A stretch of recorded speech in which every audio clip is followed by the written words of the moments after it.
Hello साथियों, नमस्कार। Excel को चाहने वाले और उनको प्रेम करने वाले सभी बंधुओं को मेरा सादर नमस्कार। आज इस वीडियो के अंदर महात्मा गांधी स्कूल की जो प्रवेश प्रक्रिया है उससे संबंधित संपूर्ण एक ही एक्सेल सीट के अंदर प्रोग्रामिंग की हुई है। पूरे डाटा इसके अंदर समाहित है। महात्मा गांधी स्कूल के लिए बहुत बड़ी खुशखबरी रहेगी कि उनके लिए बच्चे के आवेदन से लगाकर अंतिम एडमिशन तक इसके अंदर संपूर्ण प्रोग्रामिंग की हुई है। इस एक्सेल प्रोग्राम के अंदर कुल 16 सीट दे रखी है, जिसमें आपको मात्र 3 सीट पर वर्क करना है। बाकी सभी सीट पर आपके ऑटो जनरेट सूचनाएं तैयार होगी। इसकी जो पहली सीट है वो इंट्रोडक्शन सीट है, जिस पर संपूर्ण प्रोग्राम के बारे में आपको सूचना दी गई है कि आपको किस सीट पर क्या करना है। इंट्रोडक्शन सीट पे सबसे पहले आप मास्टर सीट पे जो वर्क करेंगे उसके बारे में समझाया हुआ है। मेन जो मास्टर है इसका वो फुल्ली फॉर्मेटिंग किया हुआ है। आपके द्वारा किसी प्रकार की कोई गलती की संभावना नहीं रहेगी। मास्टर सीट पर वही एंट्री आप कर पाएंगे जो ये एक्सेल प्रोग्राम आपसे चाहता है। इस मास्टर सीट के अंदर जिले वो ब्लॉक को भी आप सेलेक्ट बटन के अंतर्गत सेलेक्ट करके कर पाएंगे, जो इस प्रोग्राम की एक खूबी है। साथ ही आप मास्टर सीट पर जिस उच्चतम कक्षा को दर्शा रहे हैं, मास्टर सीट पर उन्हीं कक्षाओं के कक्षाध्यापकों की एंट्री आप फिल कर पाएंगे। जैसे उदाहरण के तौर पर अगर आप उच्चतम कक्षा 10 को मास्टर सीट पर शो कर रहे हैं तो कक्षा 11 और 12 मास्टर सीट से अदृश्य हो जाएंगी, यानी वहाँ से हट जाएगी। आपको कक्षा 1 से 10 तक ही एंट्री कर पाएंगे और शो होगी मास्टर सीट। इस प्रोग्राम की दूसरी सीट है डाटा एंट्री सीट, और इस सीट पर आप विद्यार्थी से संबंधित संपूर्ण जानकारी फिल करेंगे। इसमें वही कॉलम दिए गए हैं जो साला दर्पण के ऊपर फीडिंग करते समय प्रदर्शित होते हैं, ताकि बाद में साला दर्पण पर एंट्री करेंगे तो आपको किसी प्रकार की कोई समस्या नहीं आएगी। इस सीट पर भी फुल फॉर्मेटिंग की हुई है, गलती के कम ही चांस है, फिर भी आपको सही से एंट्री करनी है। अंतिम कॉलम में आप विद्यार्थी का फ़ोटो सेट कर सकते हैं, आप फ़ोटो लगा सकते हैं। जो आप आवेदन जो आप प्रिंट करेंगे आगे, उस प्रिंट के अंदर उस विद्यार्थी का फ़ोटो ऑटोमेटेड आ जाएगा। इसके बाद तीसरी सीट है entry for valid form seat.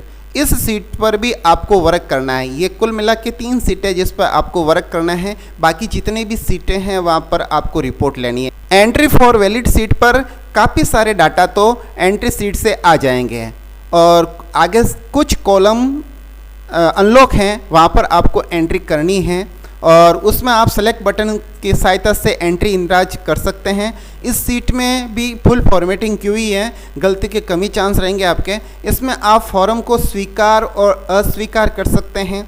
जैसे आवेदन आपके पास आया और आवेदन में कुछ त्रुटियां हैं, आवेदन के साथ किसी प्रकार का कोई भी प्रूफ संलग्न नहीं है, तो आप फॉर्म को रिजेक्ट करते हैं तो वो भी ऑप्शन रहेगा इस पर। उसके बाद में इसके अंदर एक और चीज़ है, सांख्यिकी के लिए सही से इस पर आपको माइनॉरिटी वगैरह आपको भरना है। और जब आप लॉटरी के बाद में बच्चा जब सेलेक्ट हो जाता है लॉटरी के माध्यम से, तो उसका भी ऑप्शन इसी सीट पे है। लॉटरी में चयनित बच्चे को आप यहाँ पर सेलेक्ट कर सकते हैं, और जो लॉटरी में जो चयनित नहीं हुए हैं बच्चे, जिनका सिलेक्शन नहीं हुआ लॉटरी के माध्यम से, उनको नॉट सेलेक्ट करेंगे तो वो बच्चे वेटिंग लिस्ट के अंदर चले जाएंगे। बाद में अगर अपन वेटिंग लिस्ट निकालेंगे तो ऑटोमेटेड वो जनरेट हो जाएगी। बाकी जितनी भी सीटें हैं उन पर क्या वर्क करना है वो यहाँ पर लिखा हुआ है, आप सावधानीपूर्वक इसको पढ़ लेवें, और ज़्यादा कुछ नहीं करना है। इस पर केवल मात्र आपके रिपोर्ट जनरेट होगी, और वो रिपोर्ट जनरेट किस प्रकार करनी है वो लिखा हुआ है। पेपर पहले से ही A4 साइज में सेट किया हुआ आपको मिलेगा, केवल आपको प्रिंट लेना है। तो चलिए हम सीधे मास्टर पे चलते हैं, किस प्रकार इस सीट पर, इस प्रोग्राम पर, इस एक्सेल प्रोग्राम पर आपको वर्क करना है। सबसे पहले हम मास्टर सीट पे चलते हैं। ये है आपकी मास्टर सीट। ये मास्टर सीट का नज़ारा। यहाँ पर जो सफ़ेद कलर के अनलॉक सेल है वो आपके कीबोर्ड का जो टैब बटन है उसके माध्यम से आप आगे से आगे बढ़ते जाएंगे और एंट्री कर पाएंगे। इस मास्टर पर आप केवल उन सफ़ेद सेल पर ही एंट्री करनी है जो अनलॉक है, बाकी आपको कुछ नहीं करना है। इसके अंदर सबसे पहले स्कूल का नाम, जो आपके स्कूल का नाम है वो लिखना है। स्कूल और ज़िले का नाम है वो बदल जाएगा, बाकी महात्मा गांधी गवर्नमेंट स्कूल ये तो सभी के एक जैसा ही है। उसके बाद में सेशन 2021-22 ये लिखा हुआ है, आपको यहाँ पर चेंज करने की ज़रूरत नहीं पड़ेगी। और ये जो अगला तीसरा ऑप्शन है हाईएस्ट क्लास इन स्कूल, इसका मतलब ये कि आपके यहाँ टोटल कितनी कक्षा हैं अभी इंग्लिश मीडियम के अंदर चल रही हैं जिसमें प्रवेश प्रक्रिया चालू है। अगर आपके यहाँ कक्षा 8 तक चल रही है तो आप अगर यहाँ पर 8 करेंगे, जैसे ही आप 8 करोगे तो 8 क्लास ही शो होगी, बाकी यहाँ पर कोई तरह की क्लास यहाँ पर नज़र नहीं आएगी। अगर आपके यहाँ 9th क्लास भी चल रही है इस वर्ष से, तो आप जैसे ही 9th क्लास करोगे तो 9th क्लास यहाँ शो हो जाएगी। अगर आपके 2019-20 में बना है महात्मा गांधी तो 10वीं क्लास भी आपके चल रही है, तो जैसे ही आप कक्षा 10 करेंगे तो यहाँ 10वीं क्लास भी आपके शो हो जाएगी। और अधिकतम 12 क्लास तक है तो 12 क्लास जैसे लिखेंगे तो ये 12 क्लास तक यहाँ शो हो रहा है। 8 से 12 तक आप एंट्री कर पाएंगे, न तो आप यहाँ पर 13 लिख सकते हैं, न ही यहाँ पर 7 लिख पाएंगे, ये मना कर देगा। आप यहाँ पर कक्षा 8 से 12 तक ही फिल कर सकते हैं, क्योंकि विभाग द्वारा न्यूनतम 8 और अधिकतम 12 कक्षा का प्रावधान रखा है, ये मैसेज शो कर देगा। अब हम चलते हैं मास्टर के अगले ऑप्शन पे। अगले जो कॉलम्स है वो स्कूल की जनरल इंफॉर्मेशन से संबंधित हैं। सबसे पहले आपको डिस्ट्रिक्ट सेलेक्ट करना है। जैसे ही आप यहाँ डिस्ट्रिक्ट सेलेक्ट करोगे, जो भी डिस्ट्रिक्ट है आपका, जैसे मैं उदयपुर सेलेक्ट करता हूँ, मैंने उदयपुर सेलेक्ट किया तो यहाँ पर आपको उदयपुर के ही ब्लॉक नज़र आएंगे। ये सिर्फ उदयपुर के ब्लॉक है, ये आप देख सकते हैं। और अगर मैं यहाँ पर सेलेक्ट करता हूँ टोंक, तो यहाँ पर आपके टोंक ज़िले के जो भी ब्लॉक है वो नज़र आएंगे। और मैं यहाँ पर अगर सेलेक्ट करता हूँ कोई और ज़िला आपको दिखाने के लिए, जैसे मैं करता हूँ यहाँ पर जैसलमेर, तो जैसलमेर के जो ब्लॉक हैं वही यहाँ पर नज़र आएंगे। इसको बहुत ही अच्छी तरीके से एक सॉफ्टवेयर की तरह बनाया है जो आपको बहुत अच्छा लगेगा। आपको वही ब्लॉक नज़र आएंगे जो आप यहाँ डिस्ट्रिक्ट सेलेक्ट करेंगे। और अगर आप यहाँ डिस्ट्रिक्ट हटा देते हैं तो यहाँ पर कुछ भी नज़र नहीं आएगा, कुछ भी नहीं कर पाओगे, ये ब्लॉक हो जाएगा। जब तक आप डिस्ट्रिक्ट सेलेक्ट नहीं करोगे तब तक आप ब्लॉक नहीं लिख पाएंगे, नहीं सेलेक्ट कर पाएंगे। जैसे मैं यहाँ अलवर लिखता हूँ तो अलवर का जो ब्लॉक है वो नज़र आएंगे। यहाँ पर ये अलवर के जितने भी ब्लॉक है वो सब आपको नज़र आ जाएंगे। आप अपनी इच्छा अनुसार जो आपका ब्लॉक है वो एंटर सेलेक्ट करके कर सकते हैं, जैसे मैंने ये सेलेक्ट कर दिया। आगे चलते हैं साला दर्पण की निक आईडी, जो आपकी मैंने ऐसे ही डेमो के रूप में 1 2 3 4 लिखा है। आपकी जो साला दर्पण की आईडी है वो लिखें, यू डाइस कोड यहाँ पर लिखें। अगला जो कॉलम है वो है प्रिंसिपल नेम, यहाँ पर आप प्रिंसिपल का नाम लिखें। यहाँ पर शब्दों में ही लिख पाएंगे, अंक नहीं लिख पाएंगे, और ट्राई भी मत करना, नहीं लिख पाओगे। हमारे प्रिंसिपल मैम का नाम यहाँ लिखा हुआ है। उसके बाद प्रिंसिपल के जो मोबाइल नंबर हैं वो लिखना है। उसके बाद एडमिशन इंचार्ज उसका नाम आएगा और उसके नंबर यहाँ पर फिल कर देना आप। उसके बाद में जितने भी क्लास टीचर हैं, 1 से लगाकर जितनी आपकी अधिकतम क्लास है उनके आप क्लास टीचर के नाम लिख लीजिए। ये आपके मास्टर सीट की एंट्री कंप्लीट हो गई है। अब हमें दूसरी सीट पर एंट्री करनी है जो डाटा एंट्री सीट है। ये सीट थोड़ी बड़ी हैं, जितने साला दर्पण के कॉलम्स है वो सब कॉलम यहाँ ले लिए गए हैं। आपको सावधानीपूर्वक एंट्री करनी है। जैसे पहला है वो है नेम स्टूडेंट्स, उसके बाद उसके फादर नेम्स आएगा, mother names, date of birth वाला कॉलम सेट किया हुआ है डे MM और YY के अंदर। और जैसे ही आप ऐसे लिखोगे तो आगे का जो वर्ड्स के अंदर लिखना है डेट ऑफ बर्थ तो ऑटोमेटेड आएगा। या लॉक किया हुआ, क्योंकि आपको तो लिखना ही नहीं है, ऑटोमेटिक आ जाएगा ये इस तारीख से। और इसके अनुसार बच्चे की ईयर्स, मंथ, डे, कितनी आयु हुई है वो एज यहाँ पर ऑटोमेटिक आ जाएगी। ये भी लॉक है, क्योंकि ये ऑटोमेटिक आ रही है तो आपको कुछ करना ही नहीं है, इसलिए लॉक है। उसके बाद में बच्चे का जो रिलीजन है वो लिखना है। वो लिखना क्या, सेलेक्ट करना आपको, इसमें से आपको सेलेक्ट करना है। उसके बाद में आपको कैटेगरी सेलेक्ट करके यहाँ फिल करनी है। उसके बाद में जेंडर सेलेक्ट करके लिखना है। उसके बाद में यहाँ आपका जो बच्चे का एड्रेस है वो एड्रेस यहाँ आएगा, और जो परमानेंट एड्रेस है वो यहाँ आ जाएगा। पेरेंट्स जो कॉन्टैक्ट नंबर हैं वो यहाँ आ जाएंगे, व्हाट्सएप नंबर है वो यहाँ पर लिखने हैं आपको, मोबाइल नंबर 10 अंकों के अंदर ही लिखना है। अगर आप 9 अक्षर या 11 अक्षर लिख रहे हैं तो नहीं लिख पाएंगे, ये फुली और कोशिश ही मत करना। जैसे मैं यहाँ कोशिश कर रहा हूँ लिखने की, ये कह देगा कि सर जी यहाँ पर 10 अंकों में ही मोबाइल नंबर लिख सकते हैं, ऐसा मैसेज आपके सामने शो हो जाएगा, क्योंकि आप लिख ही नहीं पाएंगे, 10 अंकों के अंदर ही आपको मोबाइल नंबर देना है। उसके बाद में ईमेल एड्रेस के लिए कॉलम है, आप ईमेल एड्रेस लिखें। उसके बाद में ऑक्यूपेशन फादर, पिताजी का जो व्यवसाय है वो लिखे, मदर का व्यवसाय है वो लिखे, क्योंकि ये सब साला दर्पण के लिए हैं और पीछे जो आवेदन पत्र है वो प्रिंट होने वाला है। और उसके बाद में ईयरली जो इनकम है फादर और मदर की, उसके लिए कॉलम्स है। उसके बाद में गार्जियंस है अगर बच्चे के, तो उसका नाम आप लिख सकते हैं। और अगर माता पिता सेम ही हैं और गार्जियंस, तो आपको भले ही आप नहीं लिखे तो भी चलेगा। उसके बाद में स्टूडेंट्स आधार नंबर, ये आधार नंबर 12 अंकों के अंदर सेट किए हुए हैं, 4 4 और 4 3 के अंदर जैसे आधार नंबर लिखे जाते हैं उसी अनुरूप यहाँ लिखे जाएंगे। और आप ना तो 13 अंक लिख सकते हैं ना ही 11, 12 अंकों में ही लिखे जाएंगे आधार नंबर। उसके बाद में फादर के और मदर के आधार नंबर। और उसके बाद अगर बच्चा CWSN है तो आपको यहाँ पर यस सेलेक्ट करना है। अगर बच्चा CWSN नहीं है, दिव्यांग नहीं है, तो आप इसको नो सेलेक्ट करेंगे। जैसे ही आप नो सेलेक्ट करेंगे अगला वाला कॉलम ऑटोमेटिक फ्रीज हो जाएगा, यहाँ पर आप कुछ नहीं लिख पाएंगे।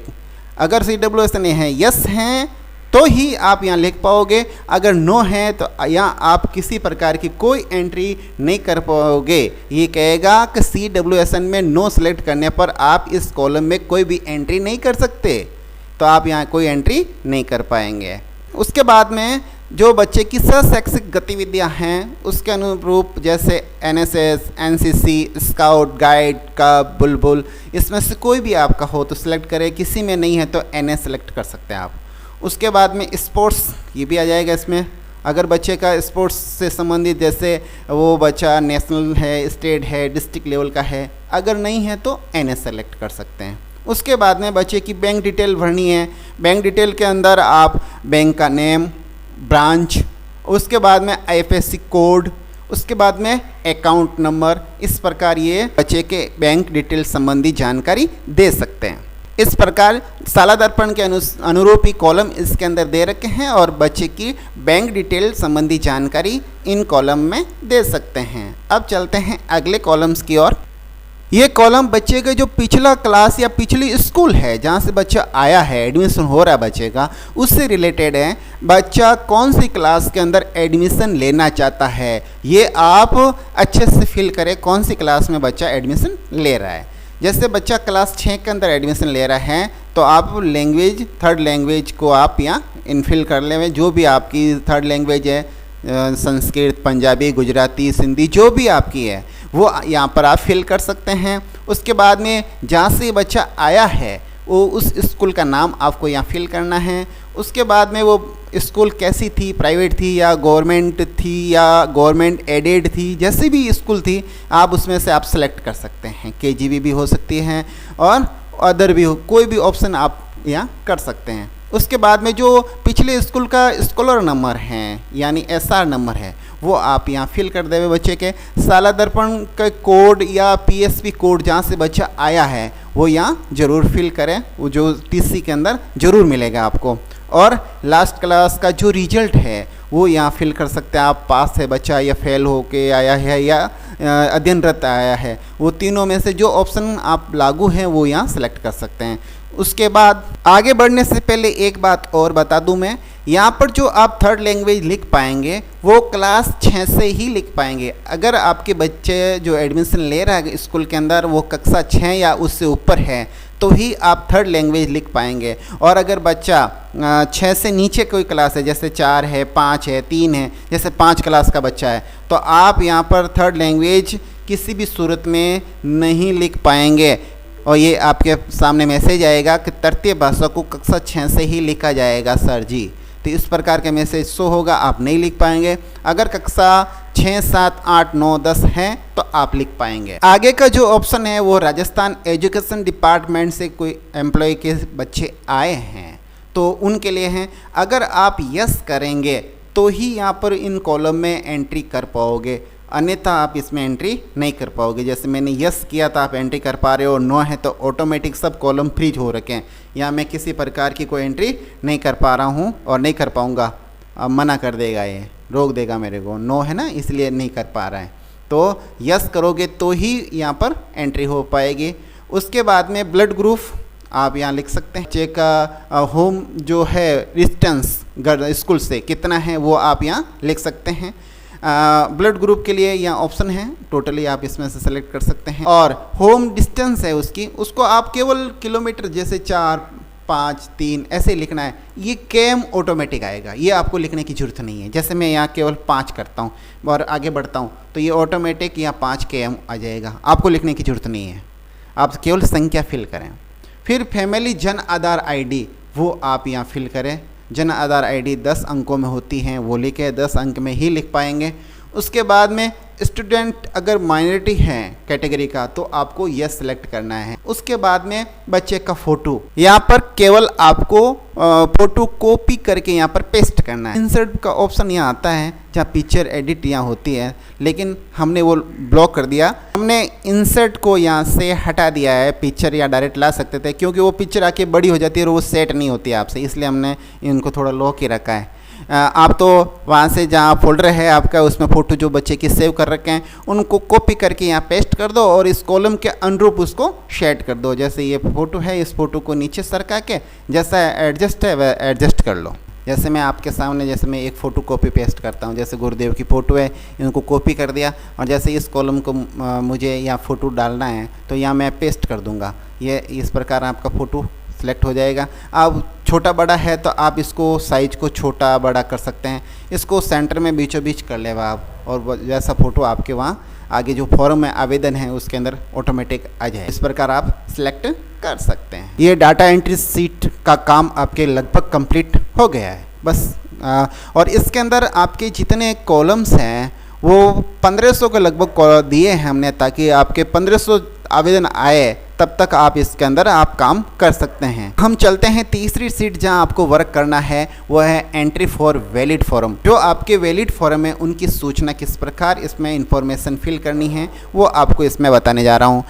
इस सीट पर जैसे student names, father names, gender, category, staff member, yes no, class वगैरह वगैरह, ये सब ऑटोमेटिक आएगा, यहाँ कुछ नहीं करना है, वैसे ये लॉक है। अब आपका काम इससे आगे से शुरू होता है कि फॉर्म इज एक्सेप्ट और रिजेक्ट फिल हेयर। अगर आपने आवेदन को एक्सेप्ट किया है तो आप एक्सेप्ट करें, रिजेक्ट किया है तो रिजेक्ट करें। अगर किन्हीं कारणों से आवेदन पेंडिंग है तो आप पेंडिंग को भी सिलेक्ट कर सकते हैं, वैसे पेंडिंग कम ही रहेगा, हमने ऐसे ही ऑप्शन दिया है। एक्सेप्ट और रिजेक्ट आपके सामने ऑप्शन है, आप इसमें से ऑप्शन सेलेक्ट कर सकते हैं। फॉर्मेटिंग के अंदर हमने इसको भी ध्यान में रखा है, एक्सेप्ट अगर आप करते हैं तो ग्रीन कलर का शो होगा और अगर आप उनको रिजेक्ट अगर शो करते हैं तो वो फार्म आपके रेड कलर में शो हो जाएगा, ताकि आपको मालूम चले कि ये आवेदन रिजेक्ट हो गया। अगला जो कॉलम है वो अगर फार्म रिजेक्ट हुआ है तो रिजेक्ट का कारण लिखना है या फिल करना है। तो अगर एक्सेप्ट कर लेते हो तो ये कॉलम ऑटोमेटिक सोते ही लॉक हो जाएगा, आप कुछ नहीं लिखना है आपको। और अगर रिजेक्ट है तो ही आपको लिखना है कि ये आपने क्यों रिजेक्ट किया, उसका कारण, उसका रीज़न आपको यहाँ पर देना है। एक्सेप्ट कर लेते हो तो ये ऑटोमेटिक लॉक हो जाएंगे, आप कुछ नहीं लिख पाओगे। और अगर रिजेक्ट कर रहे हैं तो आपको यहाँ पर कारण देना है। उसके बाद में जो कॉलम है वो है कि लॉटरी के बाद में, ये काम लॉटरी के बाद का है। लॉटरी के बाद अगर बच्चा सेलेक्ट होता है तो आप उसको सिलेक्ट करना है, अगर बच्चा सेलेक्ट नहीं हुआ है तो नॉट सेलेक्ट आप सेलेक्ट इसमें से बटन में से करें। ये जो एम कॉलम है दिख रहा है आपको, एम कॉलम, यहाँ से आपको बच्चे का लॉटरी के माध्यम से सिलेक्शन हो जाता है तो उसके बाद की ये एंट्री है। और अगर आप सेलेक्ट करोगे तो वो जिस क्लास में सेलेक्ट हुआ है ऑटोमेटिक वो पीछे जो रिपोर्ट बनेगी उसमें चला जाएगा, और नॉट सेलेक्ट करोगे तो वो वेटिंग लिस्ट के अंदर चला जाएगा। और उसके बाद में अगर बच्चा स्कॉलरशिप के लिए एलिजिबल है तो आप, या कोई भी गवर्नमेंट स्कीम के लिए एलिजिबल है तो आप यहाँ पर यस और नो के बटन दे रखे हैं वो आप कर सकते हैं। अगर बच्चा साइकिल के लिए, जो लड़कियाँ हैं, बच्चियाँ हैं, गर्ल्स के लिए है ये। बच्चियाँ साइकिल के लिए एलिजिबल है तो आप यस करोगे तो उसके लिए वो रिपोर्ट पीछे तैयार हो जाएगी। और उसके बाद ये जो कॉलम है इस स्पेसिफिकेशन, ये विशेष विवरण, यह पर आपको क्या लिखना है, जैसे आप बच्चों को नोट सेलेक्ट करते हैं यहाँ पर, जैसे मैंने यहाँ नोट सेलेक्ट किया है, यानी वो वेटिंग लिस्ट में आएगा, तो आपको यहाँ वेटिंग लिस्ट नंबर देने हैं, write here waiting serial number आप यहाँ लिख देना, ऑटोमेटिक बता देगा आपको कि यहाँ लिखना है आपको। अगला जो कॉलम है वो माइनॉरिटी, यहाँ पर आपको कुछ नहीं करना है, ये पीछे से जो एंट्री आप यस नो सेलेक्ट कर रहे हो वो ऑटोमेटिक यहाँ आ जाएगी। बस इतना सा काम इस सीट पर है। ये जो काम आपको मास्टर सीट जो छोटा सा काम है वो बताया, वो यहाँ करना है। डाटा एंट्री सीट जो साला दर्पण के अनुसार कुछ कॉलम्स है वो आपको फिल करने हैं। और एंट्री फॉर वैलिड फॉर्म, जो ये कुछ एंट्रियाँ आपको यहाँ करनी है, और बच्चा लॉटरी के माध्यम से सेलेक्ट हो जाता है तो वो सिलेक्ट करके, और ये कुछ एंट्री हैं कॉलम्स है सफ़ेद कलर के, उसके अंदर आपको एंट्री करनी है। बस इतना सा एंट्री करोगे, बस आपका काम हो गया। बाकी जितने भी रिपोर्ट्स है वो सब ऑटोमेटिक जनरेट हो जाएगी। अब आपको लिए चलते हैं कि कौन कौन सी रिपोर्ट आगे जनरेट होने वाली है। सबसे पहला काम है कि आपका जो प्रिंट एप्लीकेशन फॉर्म है वो ऑटोमेटिक यहाँ हो जाएगा। आपको कोई फॉर्म अलग से बच्चे को देने की ज़रूरत नहीं है। बच्चे से कुछ एंट्री आप वहाँ एंट्री फॉर्म पर भर देते हो तो यहाँ से आप आवेदन को प्रिंट कर सकते हैं। आपको सीरियल क्रमांक यहाँ लिख देना है, जिस सीरियल क्रमांक पर बच्चे का नाम है वो आप यहाँ लिख सकते हैं। उसके बाद में आप आवेदन प्रिंट कर सकते हैं। इसके अलावा यहाँ पर एक डेवलपर टैब भी दिया हुआ है, इसके माध्यम से भी आप आगे पीछे इनको ले जा सकते हैं। जैसे आगे बढ़ोगे ऑटोमेटिक ये देखो फ़ोटो चेंज हो रहा है, आवेदन क्रमांक, नंबर, आपके बच्चे के नाम वगैरह सब ऑटोमेटिक चेंज हो जाएंगे। हर चीज़ आपको ऑटोमेटिक मिलेगी, फ़ोटो तक ऑटोमेटिक मिलेगी आपको। यहाँ पर जैसे आगे ले जा रहा हूँ मैं, आपको आवेदन क्रमांक नंबर 6 के अंदर ले गया मैं, तो आपको ये अलग अलग फ़ोटोएँ मिलेगी। जैसे आवेदन क्रमांक संख्या 8, इसके अंदर जैसे ये बच्चे का आवेदन हमने रिजेक्ट कर दिया था, रिजेक्ट कर दिया तो ये रिजेक्ट के अंदर टिक का निशान हो रहा है, और उसके पहले वाला एक्सेप्ट हो रहा है तो एक्सेप्ट पे क्लिक हो रहा है। तो इस प्रकार ये ऑटोमेटिक सब निशान वगैरह आते रहेंगे। यहाँ से आप आवेदन प्रिंट कर सकते हैं। यहाँ पर आप पीले कलर की सेल में जैसे ही आप सीरियल क्रमांक हटा दोगे तो आपके सामने ये पूरा ब्लैंक हो जाएगा। आप ये ब्लैंक आवेदन पत्र प्रिंट कर सकते हैं, और ये जो ये टिक के निशान है इनको आप हटा सकते हैं। जो संलग्न दस्तावेज है उन पर आप टिक के निशान करोगे, ऑटोमेटिक ये अनलॉक सेल दे रखी है आपके सामने, और अगर हटाना चाहो तो आप हटा के प्रिंट ले सकते हैं। इस प्रकार ये ब्लैंक आवेदन हो गया। और पीले कलर के अंदर कोई भी क्रम संख्या लिखोगे आप, जैसे मैं क्रम संख्या 1 लिखता हूँ तो ये ऑटोमेटिक फिल हो जाएगा, और जो भी आवेदन है वो कंप्लीट तैयार आपके सामने मिलेगा। अब हम देखते हैं अगली रिपोर्ट क्या है। अगली रिपोर्ट है आपके सामने, जितने भी आपके आवेदन प्राप्त हुए हैं उनकी स्टैटिस्टिक्स आपके सामने तैयार हो जाएगी, और general, OBC, SC, ST, SBC, total वगैरह सब, और कक्षा 1 से लगाकर जितनी आपके क्लासें हैं उनके सबके स्टैटिस्टिक्स तैयार हो जाएंगे। इतने आवेदन आपके पास उपलब्ध हुए हैं। अब हम चलते हैं अगली रिपोर्ट्स पर। अगली रिपोर्ट्स है वैकेंट सीट। आपके स्कूल में कौन कौन सी कक्षा में कितनी सीट अवेलेबल है वो देखने के लिए आपके सामने जो ये नीले कलर का जो सेल्स है इसके अंदर आपको एंट्री करनी है। क्लास 1 के अंदर आपके कितने पहले से बच्चे एनरोल्ड है तो उसके अनुसार आपके ऑटोमेटिक बता देगा कि कितने आपको आवेदन लेने हैं। 1 से 5 तक 30, 6 से लगाकर 8 तक 35, और 9 और 10 के लिए 60 सीटें जो गवर्नमेंट के द्वारा एलोटेड हैं। अब आपके यहाँ स्कूल के अंदर पहले से कितना एनरोलमेंट है वो यहाँ आपको फिल करना है, और बाकी सूचनाएं ऑटोमेटेड जनरेट होगी। मान लीजिए मेरी पहली क्लास के अंदर कोई भी बच्चे नहीं है, अब नए सब प्रवेश होने सब थे, वो दूसरी क्लास के अंदर चले गए, तो यहाँ 0 ही शो करूँगा। तो इसका मतलब मेरे पास इस समय 30 सीटें वैकेंट है। उसके बाद में अगली क्लास जो हैं वहाँ 30 सीटें हैं, लेकिन पहले से 48 बच्चे मेरे पास है। इसका मतलब यहाँ पर किसी प्रकार की कोई सीट वैकेंट नहीं है। अगली जो क्लास है 30 है, उसमें से 28 इस समय मेरे मौजूद है बच्चे क्लास के अंदर, और 2 हमारे पास आवेदन प्राप्त हुए हैं। इसका ये मतलब हुआ कि 30 सीटें हैं और 30 ही बच्चे रहेंगे, तो इसका मतलब यहाँ पर हमारे अभी तक लॉटरी का कोई नहीं है। मेरे पास क्लास 30 के अंदर 30 सीटें सरकार के द्वारा निर्धारित हैं। 29 बच्चे पहले से मेरे यहाँ एनरोल्ड हैं, अभी 1 सीट में यहाँ हमारे वैकेंट है। लेकिन 4 आवेदन यहाँ हमारे रिसीव हुए हैं, प्राप्त हुए हैं। उसमें से कोई भी आवेदन न तो रिजेक्ट हुआ है, न ही किसी प्रकार के कुछ हुआ है। तो 4 ही आवेदन वैलिड हैं और चारों आवेदन वैलिड होने के कारण इस क्लास के अंदर लॉटरी निकालनी पड़ेगी। इसलिए ये राइट का निशान है और ये रेड की जगह ग्रीन कलर आपको दिखाई दे रहा है। इस प्रकार ये सीट आपके लिए अति महत्वपूर्ण बन जाएगी, ये रिपोर्ट्स, कि आपको कौन सी क्लास में कितनी सीट अवेलेबल है और कितने आपके आवेदन प्राप्त हुए हैं और कितने वैलिड फॉर्म होने के बाद आपको कौन सी क्लास में आप लॉटरी निकालनी है और कौन सी क्लास के अंदर आपको लॉटरी नहीं निकालनी है, ये आपको रिपोर्ट बता देगी ऑटोमेटिक। आपको कुछ नहीं, ये केवल एकमात्र जो प्रेजेंट एनरोलमेंट आपके स्कूल का है वो इस कॉलम के अंदर जो सी कॉलम आपको दिखाई दे रहा है ये अनलॉक है, इसके अंदर आप फिल कर देना है ना। कमाल की बात, आपको बहुत आनंद आएगा। आप अच्छे से अंत तक बने रहें और पूरा ये वीडियो देखें। साथ ही साथ आप पूरी रिपोर्ट किस प्रकार आपको निकालनी है, जब तक आप पूरा वीडियो नहीं देखोगे तब तक आपको अच्छे से समझ में नहीं आएगा। इसलिए हम चलते हैं अगले रिपोर्ट्स की ओर। अगली जो रिपोर्ट है वो एक्सेप्ट और रिजेक्ट फॉर्म की सूचना के संदर्भ में है।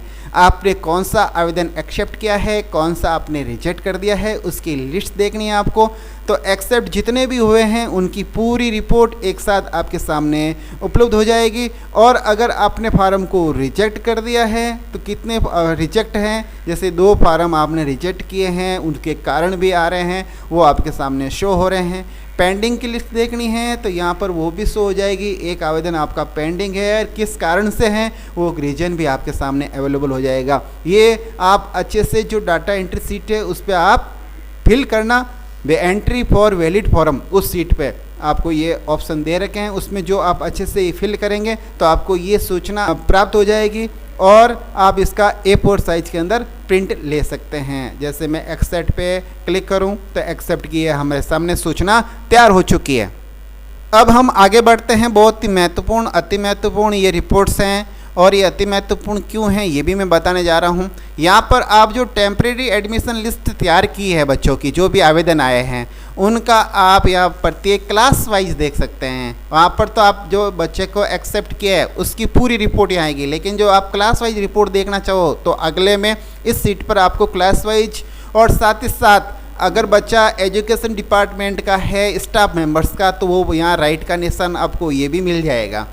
अब अगर आप चाहते हो, जैसे मैं क्लास 3 का सिलेक्ट करके देखता हूँ, ये मैं क्लास 3 को सिलेक्ट करता हूँ, मेरे पास 3 बच्चे हैं 3 क्लास के और इनको मुझे लॉटरी निकालनी है ना, लॉटरी की स्लिप बनानी है। तो आपको वो भी झंझट नहीं करना है स्लिप बनाने का, ये ऑटोमेटिक बनाएगा। आप जिस क्लास को यहाँ पर सेलेक्ट करेंगे इसके आगे वाला जो सीट है वो लॉटरी का है तो ऑटोमेटिक इसकी सूचना उस पर चली जाएगी और ये लॉटरी की स्लिप बन के तैयार हो जाएगी। यहाँ पर लगभग एक क्लास के 500 बच्चों की लॉटरी स्लिप आप बना सकते हो, कोई दिक्कत नहीं। बहुत लंबी चौड़ी हमने बना रखी है, आपको किसी प्रकार की कोई समस्या नहीं आएगी। और यहाँ पर आपके स्पष्ट लिखा हुआ है कि लॉटरी के लिए अगर स्लिप है तो आप पहले से क्लास वाइज रिपोर्ट के अंदर सीट पर क्लास सेलेक्ट करें तो आपके यहाँ क्लास वाइज लॉटरी पर्ची ऑटोमेटिक बन जाएगी। और एक पेज के अंदर ये ऑटोमेटिक एक पेज है, इस प्रत्येक पेज के अंदर कम से कम आपके 10-12 स्लिपें तैयार हो जाएगी और आराम से आप पर्ची बना के लॉटरी निकाल सकते हैं। तो ये भी आपके लिए सुविधा हुई, इसके लिए आप ज़रूर कमेंट करिएगा। और आगे चलते हैं। अगली जो सीट है वो है सिलेक्शन लिस्ट। इस सीट के ऊपर आप जिस बच्चे का सिलेक्शन हो गया है उसके सिलेक्ट लिस्ट, स्टूडेंट की लिस्ट आपको निकालनी है, बार बोर्ड पर चस्पा भी करनी है। तो इस प्रकार निकालने के लिए आपको किसी प्रकार की मशक्क़त करने की ज़रूरत नहीं है। आप जिस क्लास की रिपोर्ट आप देखेंगे कि किस बच्चे का सिलेक्शन हो चुका है उसकी लिस्ट यहाँ ऑटोमेटिक तैयार हो जाएगी। जैसे हमारे यहाँ 2 बच्चों की लिस्ट तैयार, इनका सिलेक्शन हो गया तो ये रिपोर्ट आपके तैयार हो जाएगी ऑटोमेटिक। जिस क्लास की निकालनी चाहो आप रिपोर्ट जितनी बनाओगे लंबी, जैसे आपकी लिस्ट होगी वैसे तैयार हो जाएगी। हमने अभी 7-8 डेमो के रूप में बच्चों के ऐसे XYZ नाम लिखे हैं तो इतने ही आएंगे रिपोर्ट के अंदर और आपके जितने भी है वो सब यहाँ पर शो हो जाएंगे। जिस क्लास का आपको लेना है वो क्लास सेलेक्ट करनी है और सीधी लिस्ट को आप तो बोर्ड पे चस्पा करिए। आपके लिए बहुत ही सुविधाजनक ये सिलेक्शन लिस्ट बन गई। अब चलते हैं आफ्टर लॉटरी के बाद बच्चों का जो स्टेटिक्स है स्कूल के अंदर वो देखना मुझे कि बच्चे कितने हैं और कितने फार्म आवेदन मुझे प्राप्त हुए, कितने रिजेक्ट हुए, कितने वैलिड फॉर्म थे और जो लॉटरी के अंदर है कितने सेलेक्ट हुए हैं बच्चे। उसके बाद में स्टाफ के मेंबर्स के कितने बच्चे सेलेक्ट हुए हैं, टोटल कितने सेलेक्ट हुए हैं और वेटिंग लिस्ट के अंदर कितने बच्चे हैं। ये पूरी स्टेटिक्स तैयार हो जाएगी यहाँ पर, संपूर्ण ये स्टेटिक्स हैं। अब हम आगे चलते हैं और अगली सीट है वेटिंग लिस्ट। जैसे क्लास 10 के अंदर 2 बच्चे वेटिंग लिस्ट के अंदर हैं, वो यहाँ शो हो रहे हैं। आपको टैली करना है तो आप देखिए एंट्री फॉर वैलिड फॉर्म, इस सीट पे जाइए, ये देख लीजिए, इस पे आपके 1 2 3 और ये 4 बच्चे तीसरी क्लास के हैं। इसमें से ये सभी फॉर्म एक्सेप्ट हो रखे हैं और एक्सेप्ट होने के बाद जब लॉटरी निकली तो लॉटरी के अंदर इस क्लास में जैसे ये बच्चा नॉट सेलेक्ट हुआ, ये बच्चा सेलेक्ट हुआ, ये सिलेक्ट हुआ और ये बच्चा नॉट सेलेक्ट, यानी ये वेटिंग लिस्ट में आएंगे। तो 2 बच्चे वेटिंग लिस्ट में आने चाहिए और 2 बच्चे हमारे सिलेक्शन लिस्ट के अंदर आने चाहिए। तो यही रिपोर्ट आपके सामने आ रही है। जैसे हमारे सामने ये 2 बच्चे सिलेक्शन लिस्ट के अंदर आ रहे हैं तीसरी क्लास के और वेटिंग लिस्ट है ये, इसके अंदर अलग ये 2 नाम हैं, ये वेटिंग लिस्ट के अंदर आ रहे हैं। इस प्रकार आपकी रिपोर्ट तैयार हो जाएगी। ये आपको दिखाने के लिए थोड़ा डेमो बताया मैंने। अब हम चलते हैं अगली जो सीट है वो डाटा फिल्टर फैसिलिटी। यहाँ पर एक अनलॉक सीट दिए हैं, इसके अंदर वो आपके जितने भी डाटा एंट्री की हुई है वो सब शो हो जाएंगे यहाँ और आप आसानी से डाटा को फिल्टर कर सकते हैं। आप जैसी रिपोर्ट चाहते हैं वैसे आप इस रिपोर्ट को बना सकते हैं। आप चाहें कि मेरे कितने मेल और फीमेल हैं तो आप ऐसे ही बच्चों की देखना चाहते हैं, जैसे मेल देखना चाहे तो आप देख सकते हैं। ये मेल की ऑटो फिल्टर हो गई और ये क्रम संख्या आपके एज इट इज बनी रहेगी, 1 2 3 4 ऐसे बने रहेंगे। ये फीमेल की रिपोर्ट आ गई। आप ऑल देखना चाहिए तो ये पूरे ऑल ये रिपोर्ट आ गई। इस प्रकार आप डाटा फिल्टर भी कर सकते हैं। अब चलते हैं अगली सीट पे। अगली जो सीट है वो है स्टूडेंट आईडी कार्ड। ये हमने स्टूडेंट के आईडी कार्ड को जनरेट किया है। यहाँ पर एक पेज पे हमने 6 आईडी कार्ड को जनरेट कर दिया है। आप 6 बच्चों के आईडी कार्ड एक पेज पे बना सकते हैं। आपको कुछ नहीं करना है, जो भी आपने पीछे किया है उसके अनुरूप यहाँ पर सब तरह की डिटेल्स फिल हो जाएगी। आपको एकमात्र पीले कलर की सेल जो अनलॉक मिलेगी यहाँ पर एंट्री करनी है। आप क्रम संख्या 1 लिखेंगे तो 1 से लगाकर 6 क्रम संख्या तक 6 बच्चों की एंट्री ऑटोमेटिक फिल हो जाएगी।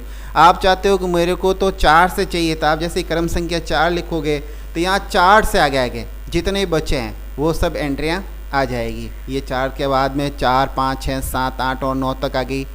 आप इस प्रकार आगे बढ़ते रहोगे, 1 से 6 ले ली, फिर यहाँ 7 लगोगे तो 7 से 12 तक हो जाएगी। फिर आगे 13 लोगे तो 13 से लगाकर 18 तक एंट्री हो जाएगी। इस प्रकार आप 6 एक साथ एक पेज पर एंट्री ले सकते हैं।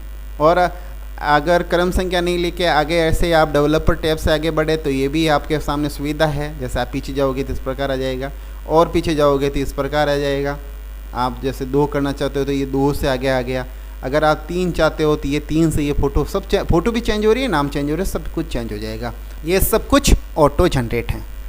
अगली जो सीट है वो साला दर्पण के अनुसार एनरोलमेंट की है। ये साला दर्पण वाला ही पूरा एनरोलमेंट का जो प्रारूप है वो फिल हो जाएगा। आपके कितने बच्चे जो सिलेक्शन होने के बाद जो लिस्ट है उसके अंदर जैसे 5 बच्चे सेलेक्ट हुए हैं, है ना, 9 आवेदन प्राप्त हुए थे, 5 को सिलेक्ट हुआ, बाकी 4 आपके वेटिंग लिस्ट में चले गए।